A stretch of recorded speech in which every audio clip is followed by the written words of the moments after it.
there. Let's take a look at the different ways that we can compose and decompose numbers using place value and the values of the digits in those places.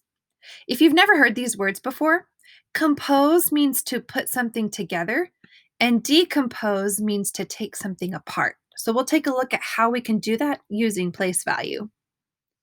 The first few slides are going to challenge you to use place value blocks to build a specific number.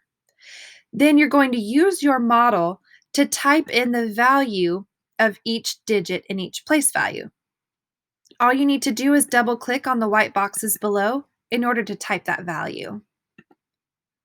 You'll repeat the same again for a different number. If you've never seen this block over here before, it looks a lot like a tens rod, except instead of having 10 unit cubes, this is 10 thousands cubes all stacked together. So you can use this block to represent your 10 thousands place. Now, in order to create a 10 thousands block, we had to make our other place value blocks pretty small, and it could be very difficult to create a 100 thousands block. So what we're going to do instead is we're going to use little discs to represent each place value. So we're going to move on to these colored discs here. You'll notice they're each labeled with their value. So instead of a huge 100 thousands block, we can use this disc to represent 100,000. Okay, all you have to do is click and drag them into your place value chart.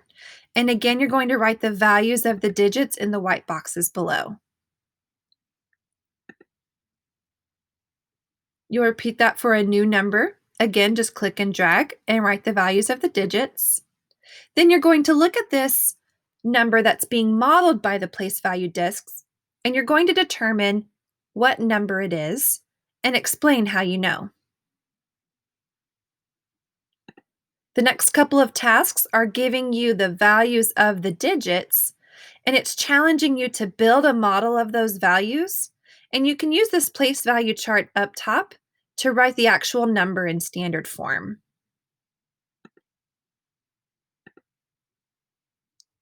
There's something special about this second number that you'll model. Take a look at this equation here. What it wants you to do is, by looking at that equation, it wants you to explain what you notice about the 10 thousands place. And what did the number, and how did that number sentence show or represent the 10 thousands place?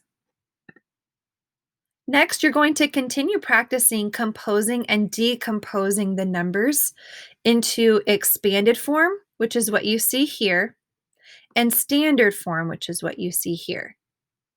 Again, the place value chart is just there to help you figure out which digits go in which place. Same thing here. You're going to practice composing the two equations into standard form. The place value chart is just a tool for you to use. Make sure you type your actual answer in the white box on the right. Finally, you're going to practice decomposing numbers again. When you're typing your number, the comma is in the bottom right-hand corner of your keyboard. And in order to type a plus sign, hold down your Shift key, and you'll notice there's a button in the top right-hand corner of your keyboard. It has a plus sign and an equal sign. If you hold down the Shift key, it's going to give you the plus sign that you want. If you don't hold the Shift key, it'll give you the equal sign when you're ready for it. Finally, you're going to reflect on your entire process for composing and decomposing numbers into standard and expanded forms. Again, there's plenty of room here for you to double click and type your answer in the white box. Thanks so much for watching, and happy learning!